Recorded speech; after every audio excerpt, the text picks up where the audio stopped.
अकोल्यात गुढीपाडव्याच्या निमित्ताने पारंपरिक मराठमोळ्या वेशात भव्य महारॅली काढण्यात आली।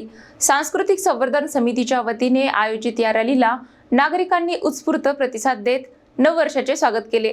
अकोला शहरात गुढीपाडव्याच्या निमित्ताने नववर्षाचे स्वागत मोठ्या उत्साहात करण्यात आले। संस्कृती संवर्धन समितीच्या वतीने आयोजित महारॅलीत पारंपरिक मराठमोळ्या वेशभूषेत स्त्री पुरुषांनी मोठ्या संख्येने सहभाग घेतला। शहराचे आराध्य दैवत असलेल्या राजराजेश्वर मंदिरातून या रॅलीला प्रारंभ झाला। मोटारसायकल रॅली शहरातील प्रमुख मार्गांवरून मार्गक्रमण करत बिर्ला राम मंदिरांपर्यंत पोहोचली। या रॅली दरम्यान अकोलेकरांनी ठिकठिकाणी पुष्पवृष्टी करत जोरदार स्वागत केले। जठारपेठ चौकात स्वराज्य ढोल पथकांच्या ढोल ताशांच्या निनादात वातावरण अधिकच जल्लोषमय झाले। या भव्य रॅलीमुळे शहरात सणासुदीचे वातावरण निर्माण झाले असून नववर्षाचे स्वागत उत्साहात करण्यात आले।